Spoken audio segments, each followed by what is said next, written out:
This is Karen with newclevelandradio.net, and it's time for Avoid the Maze, your journey through life. We're all on a journey, and we all have a choice as to what direction we go in. Now, I've been stuck in the maze many, many times, but I have to tell you that I refuse to stay stuck. And I've changed my life pattern many, many times, especially when others were saying, Karen, you'll never change. And it's like, guess what? If you want to, you can. My guest today is Nita Sweeney, and I met Nita through podmatch.com. And I have to congratulate that organization because I get to meet people like Nita that I probably would never have met along the way. And I just found out she's only about 2 hours away from where I live. So, hey, howdy, neighbor. Um, Nita says that she has earned a reputation for being vulnerable and authentic. And Nita, that is so important in today's world because so many of us hide behind a mask. Nobody gets to know who we are. And then we wonder why we're not connecting. So, why don't you take us on a little journey? Tell us how you've taken this path, and especially the path of your mental health journey. Well, thank you, Karen, and thank you Podmatch too for connecting us, and but thank you especially for allowing me to tell part of my story here, because I think sharing experience as opposed to oh do this, a lot of people hear that better.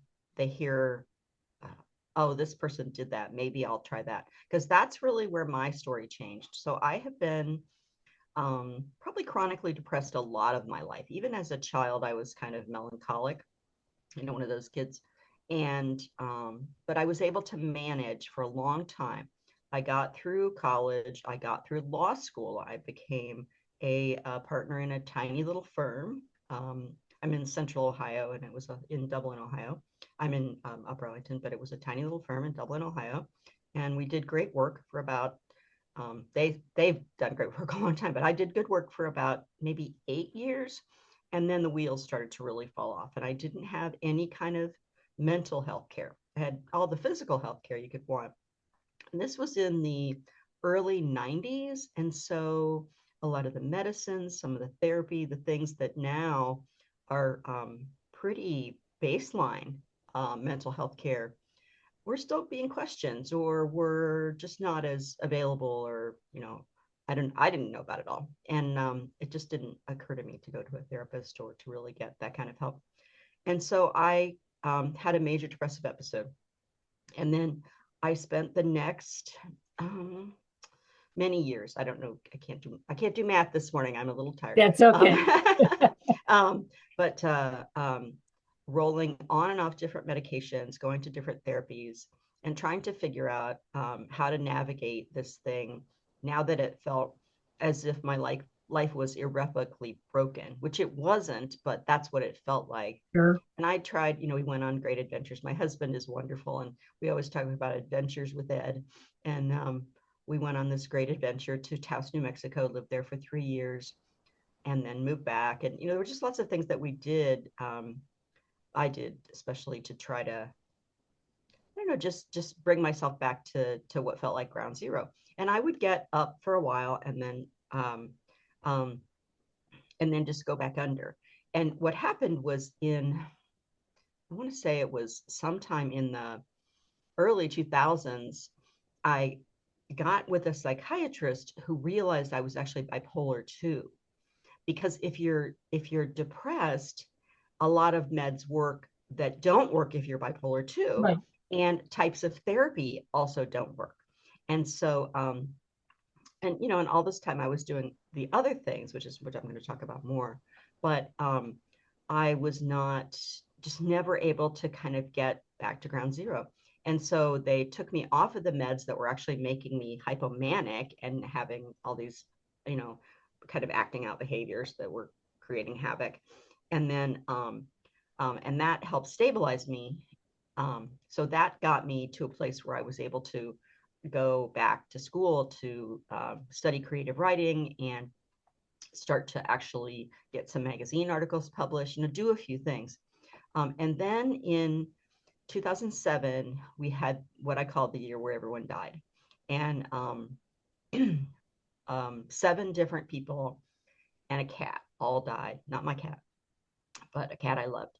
And the first one that died was my niece, who was 24. She had osteosarcoma. And the last one that died, it was her cat that died. And the last one that died was my mother in December. So in an 11-month period of time, we lost all these people. And I went back to the darkest place I'd been since 1994. And so I had mental health people. I had Ed, my husband. I had friends. I had family, all rallying around me and helping me stay on the planet.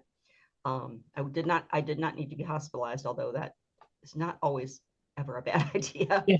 I had been hospitalized before, and so we sort of knew what they were going to do there, so we were able to do it at home, and with professional help. And then in 2010, as I was sort of starting to come out, but just still in a really dark place, I had gained a ton of weight, partly from the meds, partly just from inactivity.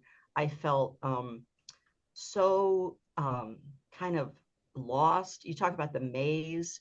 I was definitely lost in the maze, just bumping into walls emotionally. And I saw a social media post of a high school friend, and she was the same age, or maybe even a little older. She's about the size I was then. Not that the size totally matters, but at the time it seemed like a big thing because Sure, nothing absolutely. fit, and it was when you're used to being one sort of way and then another happens, it's really disconcerting, especially for women, but probably everyone. And she posted, "Call me crazy, but this running is getting to be fun."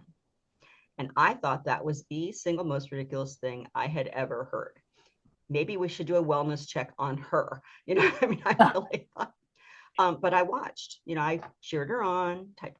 Good job. So glad to see you're doing well. And I watched from a distance.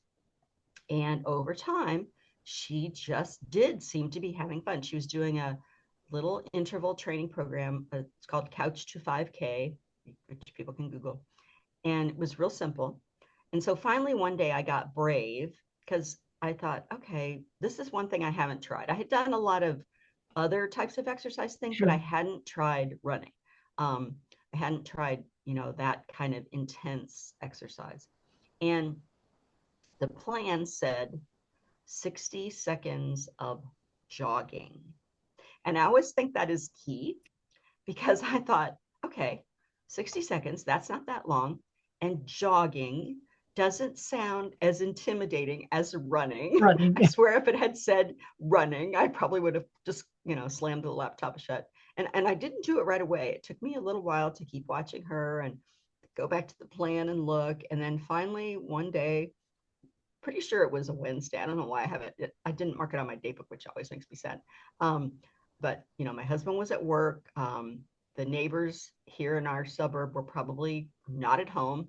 But just in case, I leashed up the dog. We had a yellow Labrador retriever named Morgan at the time, and leashed him up and took him down into this hidden ravine.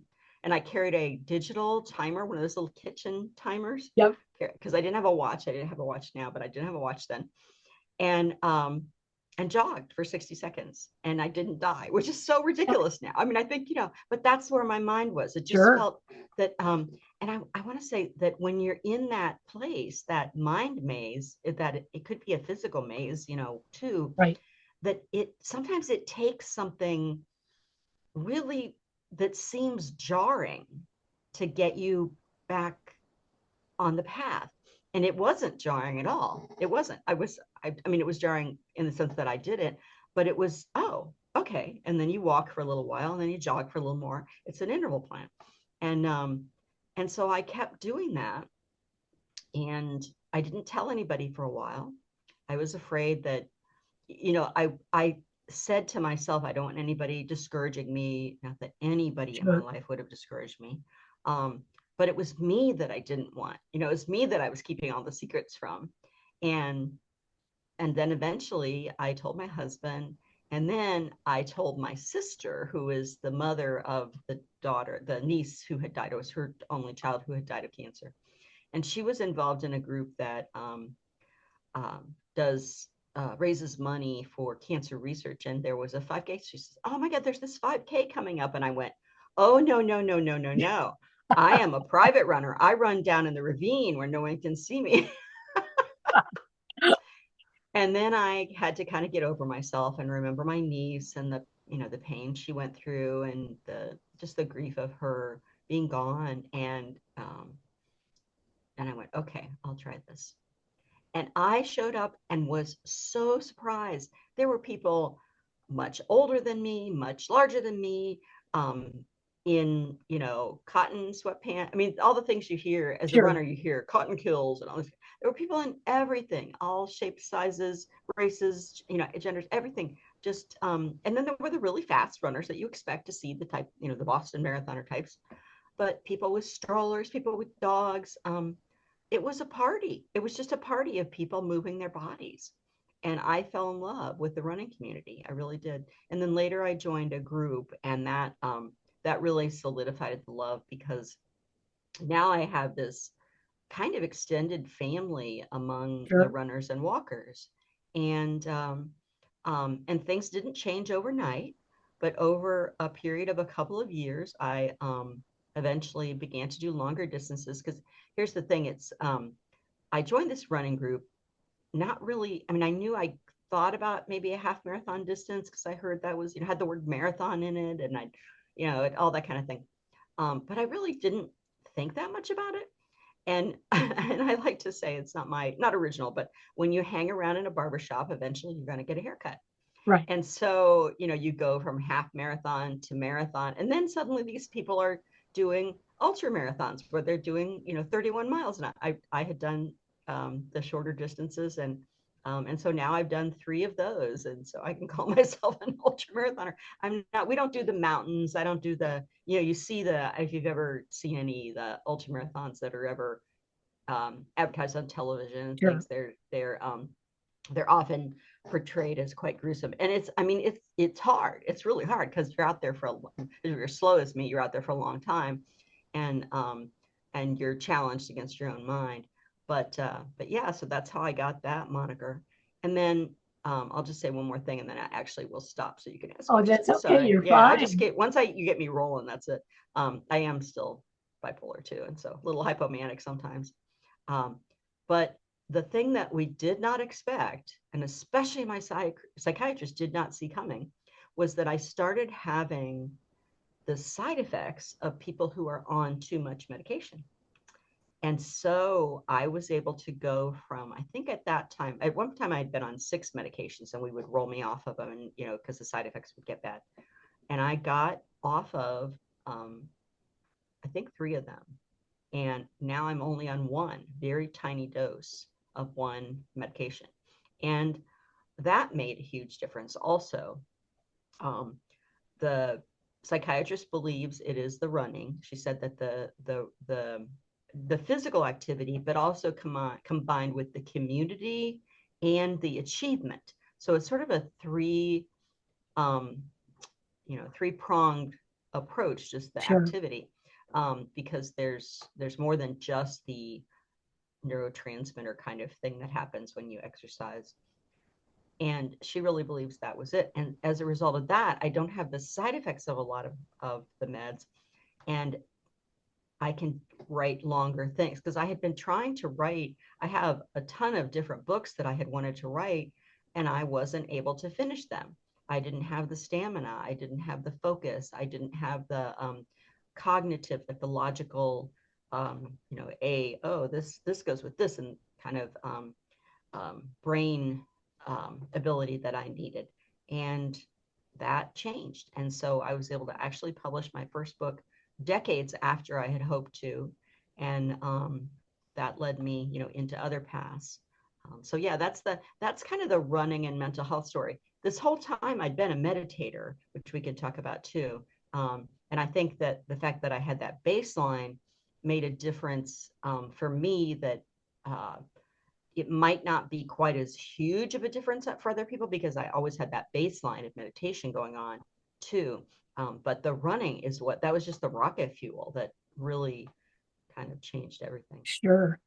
Well, and you got a couple things going for you that some of our listeners may be saying, well, hey, I don't have a committed spouse or significant other, who believes in my well-being. I don't have family. I don't have friends, whatever.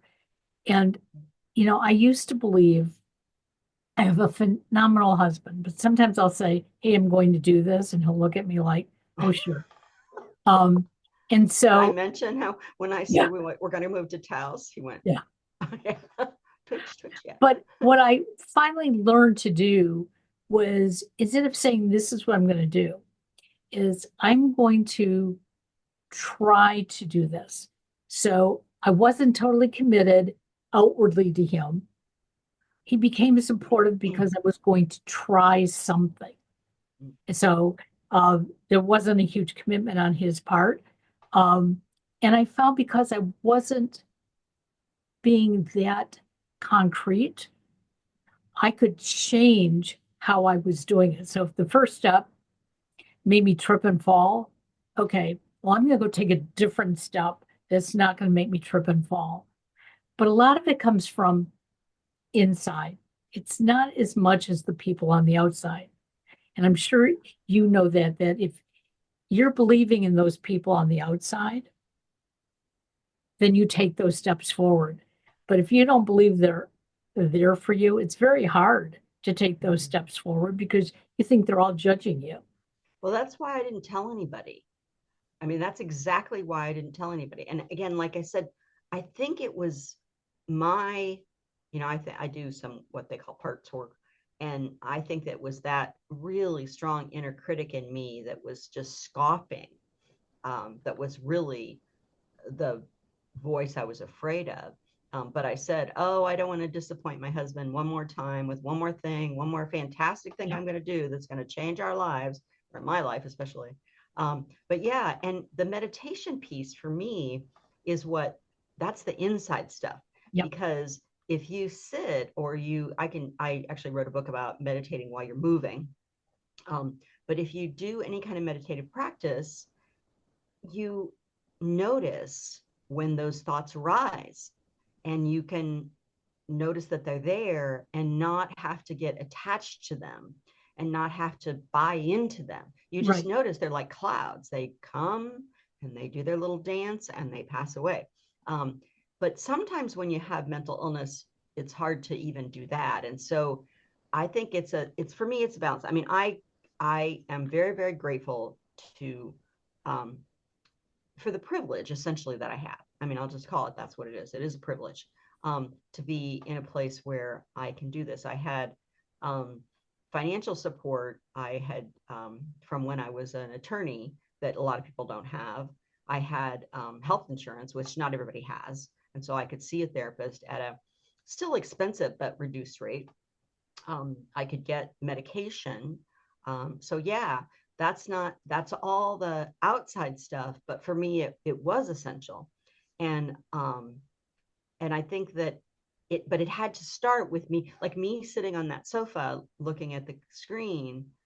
I had to be in a place where I was so cracked, so broken, that I felt I would do just about anything because running seemed so extreme to me. I mean, it was so far from who I was. And that's why I said, I think sometimes it takes something that just like shakes the maze. You have to shake the maze, like, okay, that marble's going to go. It really is, and I don't know how to necessarily to give that to other people. You have to get to that broken place, that, bottom, if you will. That's what they talk about in the recovery community, is hitting bottom, where you're willing to do stuff that almost seems like it won't work, or seems like it's ridiculous, or, but that's the inside piece for me. And yeah, I've had all the outside stuff. And, I think for those who are listening who may be feeling that they're at rock bottom, I know when I got there, um, I was basically kicked out of corporate America doing a job that I loved, but the culture was killing me. And when I voiced that to the people above me, it was like, well, you better go take a mental health day. And my mental health day was, oh, you didn't show up for work. You deserted us. And so here I was, I didn't realize I was going through a mental health crisis, but I was. My youngest son noticed it. And he said to me one day, Mom, you're depressed. And I said, No, I'm not. He said, Yes, you are. And he said, And I don't care how you come to face it, but you must face it. Now, here's a young boy who was on the autism spectrum, fed a lot of medication, which now we look back and he probably didn't need half of them. And so he battled with his own mental health issues because he wanted to be like everybody else, and meds were keeping him from being like everybody else. And I remember going into my bedroom that day, sat on the bed and started crying. And how can my child know me better than me? And then all of a sudden, I was so proud. It was, I've done something right. And he is so right. I am so depressed. Um, and I allowed myself to wallow in that for a couple of weeks. I just felt, hey, I'm entitled. But then I woke up one day and I remember it was as cold as it is today. And right now in Northeast Ohio, I think it says it's 4 degrees out on my computer. So that's about how it was. Lots of snow outside, and I don't like snow. And I thought, oh, I got to get through this. And I remember getting dressed, walking out of the bedroom, and saying, the sun is shining above the clouds. And my son looked at me and he goes, Really? I said, Yeah. And I said, And I'm going to go find it. And that was the beginning of me contacting a doctor, getting into therapy, and admitting to people I'm depressed, I have mental health issues, but I'm going to get through it. And I started podcasting. People thought, like, well, why? I was like, because if you tell me your story, I'm going to find something in there that's going to help me. And maybe there's something in my story that's going to help you or whoever is listening. And that's where the vulnerability comes out. Because I don't know about you, but as a child, I was told not to be vulnerable. Yep, exactly. So what was it about you that decided that, hey, I'm gonna like scream this from the rooftop because I'm getting better, but I'm not gonna really be better unless I continue to acknowledge it. Well, I wanted to be a writer. I didn't necessarily want to be um, a mental health advocate or I don't really think of myself as an influencer, but I am pretty active on, in the interwebs of various types. And because the book that hit, the one that I was able to be published with, was a running and mental health story, the natural way to promote that book was to tell my story. And I found that I really enjoyed hearing how it touched other people's lives, because I'm not a natural helper type person. I'm actually pretty introverted. After we do this podcast, I'll have to probably go take a nap, or just be quiet, be someplace quiet, do an activity that's quiet Sure. for a little while. And at first I was really nervous, but I had been an attorney and I had done a lot of public speaking. And so that had come naturally to me when I had a purpose. So I think that's the other thing, is that that first 5K that I did, it's sort of like the first book that I did. They weren't just a 5K or just a book. They had a message, or they had a story that other people could relate to. And because of that, it helped me set my kind of small self aside, or even more, maybe that scared self. I was able to say, hey, we're doing something that's really powerful here. You can do this. I know you're scared, but you can do this. And because that's how I talk to myself. I actually have those conversations with myself. And um, and so it made it about more than me, or more than a 5K, or more than a book. It made it about kind of the larger community. And that really helped with the, I guess the fear really is what it is. It's the anxiety. I think we all have sort of like, what are we? I don't know. Anyway, we're like anxious Right. plants. We need water and we need safety. And I was able to sort of become, I don't know, more vocal about it. And I've never been really, I've always, if somebody asked, I would always tell them. And I've been in a lot of groups where we help each other, a lot of, because after I was in the hospital, first off, they didn't let me out of the hospital for a while. And then they put me in what they call partial hospital for a while. And then I was in group for a while. I mean, years, we're talking a couple of years, because I just was so, it was like I had been this machine. And when I broke, some screw popped out that they never Sure. have been able to find. It's not, I'll never go back quite there, or the pieces just don't ever go back quite the way they are.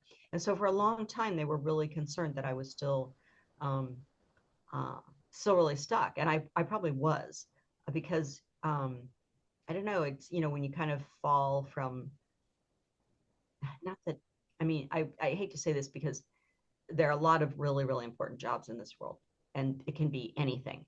Um, but my identity was really wrapped up in being, and still is to a certain extent. I mentioned, oh yes, I was a partner in a law firm, and I have to watch that, Yeah. because that was a trap. It was a trap. And so part of the unwinding was finding out who Nita was without the words attorney at law behind her name.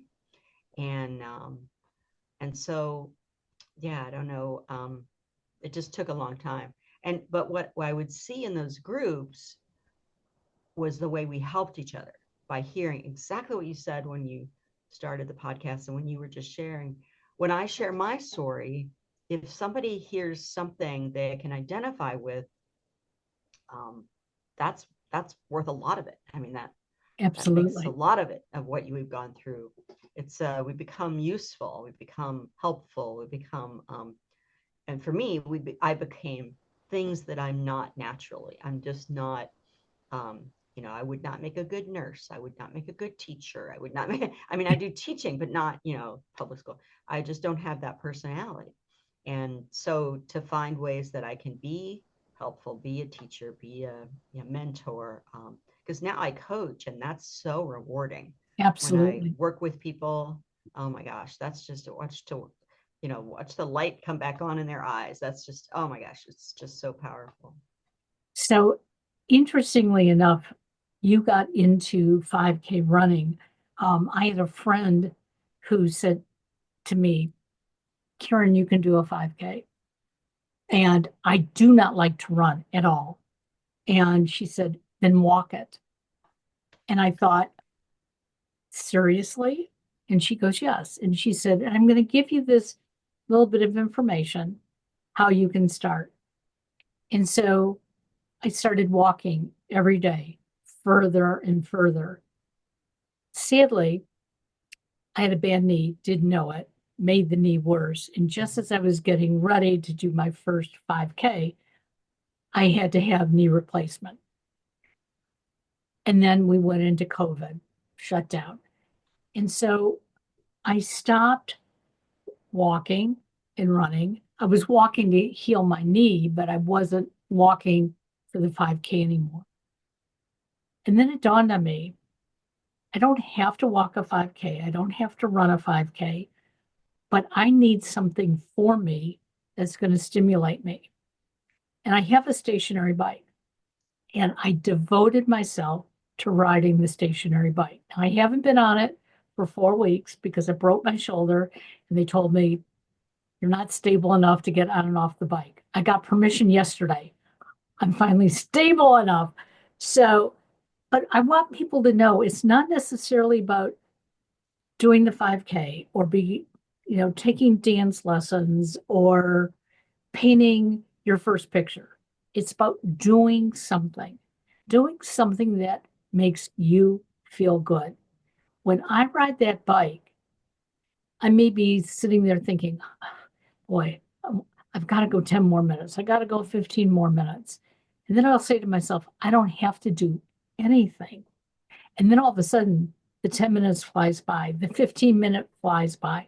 And when I get off, I can at least say to myself, I'm keeping myself healthier. And whatever endorphins I've produced make me feel good. So my recommendation is be true to yourself, be authentic. If you have issues that are going on, seek help. But be careful who you seek it from. Because sometimes Yes. when you go to your Yes. loved ones, they're going to be judgmental. And my mother was, okay? When I went through this, she was in her 90s. And the first thing she said to me, you have nothing to be depressed about. And I said to her, haven't you ever been depressed? Her answer to me was, no, I've always been a happy lady. 6 years later, I found out as my mother was on her deathbed, she shared with me she had been depressed most of her life. And she told me why. And I just sat there thinking, if only you had told me this 6 years ago. But I was glad I knew because now it opened up a different side of my mom. And it still was a good side, but it opened up in me that truly I went through this. I don't care if it's hereditary or not. I went through it. I could go through it again. But if I continue to meet people like you and get the encouragement, I can take the steps forward. And that's what you seem to be doing. And I love that. Well, thank you. I'm so sorry that your mom hit. I'm so sorry that she felt she had to hide it, because that, I think that's the other thing, is that, we always hear the pull yourself up by your bootstraps kind of thing. Um, that especially that generation, it was not okay. It was not safe even for Right. them to really talk about it, to admit it. And um, and so in some ways, we're lucky that we live in a time now where people are talking about it. I mean, I don't think there, I mean, there's lots of reasons that there may be tons more people depressed. There's like, we don't have to get into all that, but there may be tons of reasons. But, but I know that also so many people are being diagnosed because it's safer, not Right. safe completely, but safer to talk about it. Exactly.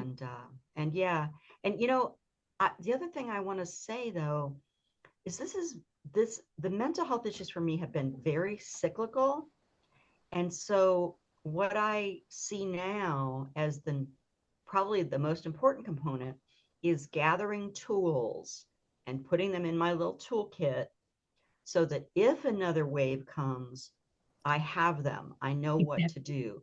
I may forget. I may need somebody like you to remind me, which is why we also need community of various types. But I don't, I won't be happy about it if I crash again, but Right. I will know that I will get through. And and that's the sad thing for me, is that I think there are people that just get to a point where they can't see a way through, and in that moment, for whatever reason, they choose not to stay, and that's just heartbreaking. Um, but I also know that when you have this, it is it is physical. It's Yes. not just, oh, I need to think positive. It's, oh, just be happy, snappy. And I mean, that helps. Like what you said about, I know the sun is out there and I'm going to find it. Yep. That helps. But but sometimes when it's severe, when you're in the place where you can't see at all, that's when you need, like I needed hospitalization. Sure. I would not be here if I had not wound up in the hospital. I did sign myself in, but it was a series of really coincidences, actually, that I ended up getting there. Um, So I never want to say, oh, just go, just take up Zumba and you'll be fine. That's not it at Right. all. It's just a tool that has been like running for me, walking too. Those are tools in a kit of a lot of different things. Exactly. Um, yeah. So, and it's complicated. It's not, and what works for me, you might be allergic to running. Like you said, it's not good for your body. It doesn't work for you. Um, I need a, a carrot out there. I need a gold star that somebody's going to give me. And I know that about my personality. I mean, that's part of how I ended up becoming a lawyer and why I Yep. write books. And I mean, I do. I like the gold stars. I like certificates suitable for framing. I do. And not everybody needs that or wants that, but there is something that you want. There is something that drives you. For some people, it is community. They are social. They need people. They need to be in a group of like-minded people where they can talk the same language. And that's the part I didn't anticipate enjoying about the group running. I was very scared to start in a group because I'm so introverted. But as it turns out, you only go like you're only by one person, Yeah. and so you're not talking, you're talking to one person, if you talk at all, and a lot of times you don't talk at all. um, but that group really, really helps with all kinds of things. And they like, we end up talking about a lot more than running too. And so you find out, okay, what printer is working for that person, or, you know, what digestive stuff is working for them, or what, Exactly. Exactly. which doctor, I need a new primary care physician. What do so, but, and it doesn't have to be running. It's like, so we get so much more than just what we think we're going to get. And we don't always know what we need. That's the thing too, is like, we don't know. So my thing is just, you just talked about try. I have these little word memes that I created, and one of them is, and they're just one word, but then they have a little phrase on them. And one of them is try. Yoda might be wrong, because try is good. Sometimes that's the best we got, is try. And the, Exactly. and you also reminded me of, sometimes when I do run, I run in my house because either the weather's bad or sometimes my mood is bad and I don't have the energy to actually put on running clothes. And so I will run in my house in my pajamas because I run slow. And so, I can just do that. And it's completely fine. You just start for, go, okay, I'm just going to go for a couple minutes and see what happens. Um, but I don't always know that that's going to be the key, or I forget that that's going to be the key. And so that's where, even though I have the internal skill set that I developed from meditation, from mindset shifts, I still sometimes need external reminders, Sure. whether they're people or whether they're books, or whether they're, could be social media, although sometimes the comparison gets to be too much. Where I just need to be reminded, oh, that's right. That's what works. Oh, that's right. I've got that tool in my kit. Let's go. It's funny when you talk about social media because, and I won't name the group, but there's a group that I have belonged to on social media. And sadly, I belong to it for all the wrong reasons. When I read about all their angst, it energizes me. I don't want to be like that. I Uh-huh. don't want to be complaining about those things. And I don't judge them for it. I acknowledge that I'm sorry that you're feeling that way. Or thank you for posting this because this is getting me to sit and journal now, or it's getting me to go back and ride my bike, or whatever it is. And I had somebody who responded to me and said, how do you turn it around? She said, I read these same posts that you're reading and I get more and more depressed. Mm. And I said, and as I read them, I don't want to fall into that. So that is what I can use. That's in my toolbox. And I want people to understand the toolbox is anything that helps you improve what you need to improve. And Nobody it's can tell very, you what that is. yeah, it's very individual. Your toolbox will look very different. There may be some similar tools, but it's going to look different because our brains are wired differently Yes. and our experiences are different. And so what, like I said, what works for somebody, what works for me may not work for somebody. It may be the worst thing in the world for them. But yeah, you can. I know people who get well out of spite. It's like my mother said I'd never be okay again, so watch me. I'm like, hey, Yeah. you do it, Yeah. if that's what works for you. I mean, I don't think I'm not sure that you can live forever on spite, but if that's the spark, like I said, that you need to jar things sometimes to Exactly. shake it up. And yeah, if I think too, having empathy for someone doesn't mean becoming them, doesn't mean I have to be like that. So if you see someone who's really struggling and can't seem to get out of the rut that they're in, and isn't asking for help, because that's the other thing, is that some people, like I said, I'm not the helper type, so I'm not the one who's going to try to help when you don't want to Right. help. But there are people that are like that. If I'm asked, I will happily tell you what has worked for me. And sometimes I can suggest things because I study personality types too. And with meditation, you often learn about personality traits that aren't your own. You learn Right. about your own, but then through reading about it and studying it. I took a year-long course to become certified, and so I might have ideas that are completely out of my skill set or out of my experience, not my skill set necessarily, but they can be helpful, but only if you ask. And so if they're not asking for help, then I can take a step back, take a deep breath, and go, okay, that's not what I want in my life. Right. I don't have to push it away. I can just I see that. I can let that go by, and then go, get on your stationary back. I'll Yep. leash up the dog. I'll go sit a meditation. I'll bring out, get out a notebook and write for 30 minutes, or just do one of those. Are my big three tools, but I have, other tools too. But a long time ago, I was having kind of a work crisis at work, and I called this good friend, and she said, okay, I want you to hang up the phone, and I want you to get up and get another cup of coffee. If you've got a current cup of coffee, pour it out. Get a fresh cup of coffee and start your day over right now. And it was 1 o'clock in the afternoon. She's like, just start your day over right now. And I thought, exactly, that's it. We just start over. And that's what I was talking about, the cyclical things, where you just have to, okay, I'm back at the beginning again. I have to start. Because you'll have, like you said, you broke your shoulder. You'll have some health things come up, especially as we age. We'll have health things come up Sure. where we have to reboot. We just have to reboot. And when you learn that rebooting is okay and that you can enjoy the reboot, that makes a huge difference. I mean, we may not love it. Okay. You're right. My recent reboot has not been fun, but I can do it, and I've done it before, and I know what to do. And so, because I know I don't want to be in that place, like you said, where those other Exactly. people were, or where I was before. I don't ever want to be in that dark, dark, dark place again.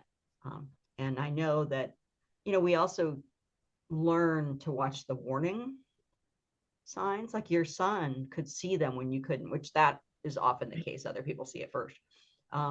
But I can see it much sooner now in myself. Oh yeah, red flag. Okay, what are we going to do? What are we going to do? Who are we going to call? What action are we going to take? What feeling are we going to feel that we don't want to feel? Yeah, exactly. Well, I want to thank you for joining us today. Um, Again, it's early morning here in Northeast Ohio. It's cold outside. Um, some of us, if we didn't have an obligation, we'd be tucked under our blankets today. But sometimes those obligations are what sparks us and gets us going. So again, Nita, it's been wonderful. I'll have all your information in the show notes. So Great. anybody who wants to follow Nina, you'll be able to do that. And want to wish you a wonderful day. Yes. Thank you so much, Karen. And thank you for the Thank you. work you do. It's really important. Thank you. Have a great day.